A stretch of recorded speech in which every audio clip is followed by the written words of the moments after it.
જનસેવા પ્રભુ સેવા charitable trust દ્વારા સંજાલી ગામ ખાતે આવેલા પ્રાથમિક શાળા સંજાલીમાં ફાયર સેફટી જાગૃતિની તાલીમ શિબિર યોજાઈ હતી।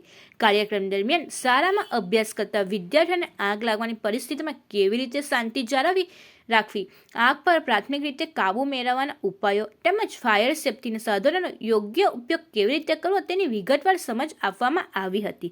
સાથે સાથે પ્રાયોગિક ડેમો દ્વારા વિદ્યાર્થીઓને માર્ગદર્શન આપવામાં આવ્યું હતું, જેથી તેઓ આકસ્મિક પરિસ્થિતિમાં યોગ્ય પગલાં લઈ શકે। કાર્યક્રમમાં ટ્રસ્ટની ઉપસ્થિત રહી હતી। શાળાના પ્રિન્સિપાલ તથા શિક્ષક મિત્રો પણ હાજરી રહી વિદ્યાર્થીઓને પ્રોત્સાહન આપ્યું હતું। ટ્રસ્ટ દ્વારા સમાજમાં સુરક્ષા જાગૃતિ ફેલાવવાના ઉદ્દેશ સાથે આવા કાર્યક્રમો ભવિષ્યમાં પણ આયોજિત કરવામાં આવશે તેવી જાહેરાત કરી હતી।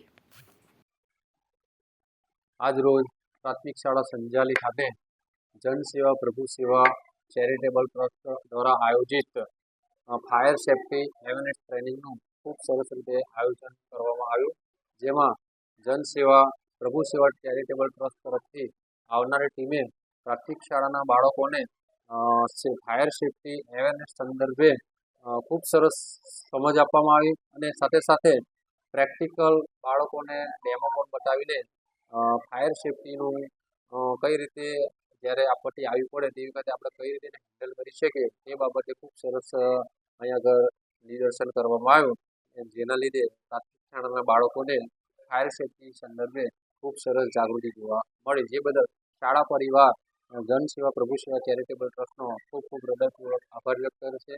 સાથે સાથે ભવિષ્યમાં પણ જ્યારે શાળા સલામતી સંદર્ભે આપની જરૂરિયાત જણાશે તો આપનો અમે કોન્ટેક્ટ કરીશું। Thank you. આભાર। जय हिंद। नमस्ते। आज रोज हमारी संस्था जन सेवा प्रभु सेवा चैरिटेबल ट्रस्ट द्वारा पानवली के संजाली गांव में फायर सेफ्टी अवेयरनेस ट्रेनिंग का एक छोटा सा आयोजन किया गया था, जिसमें हमारे प्राथमिक शाला के बच्चे काफ़ी उत्साहवर्धक दिखे और यह हमारी पहली ट्रेनिंग सेंटर थी। धीरे धीरे हम तमाम ऐसे स्कूलों में जाएंगे। आप लोगों ने सुना होगा, न्यूज के माध्यम से देखा होगा कि हमारे गढ़खोल के सरस्वती विद्या मंदिर में आग की घटनाएं हुई थी, जिसमें काफ़ी तकलीफ हुआ था। तो जिसको ध्यान में रखते हुए हम लोगों ने एक नया आयोजन चालू किया है कि हर स्कूल में, हर आसपास के आंगनबाड़ी में हम ऐसे बच्चों को एक ट्रेनिंग देंगे, जिससे एक समाज में जागरूकता आएगी। और आपने देखा कि समाज में आपराधिक कृत्य को देखते हुए हम अब इसके ट्रेनिंग के बाद हम गुड टच और बैड टच का भी आयोजन बहुत जल्द करेंगे। बस आप लोगों के एक सहकार की आवश्यकता है और आपके भी आसपास ऐसा कोई स्कूल हो, कोई सरकारी स्कूल हो, वहाँ आप हमें आमंत्रित करिए। हम अपनी समस्त टीम के साथ आपके साथ होंगे। बस जय हिंद, वंदे मातरम, भारत माता की जय।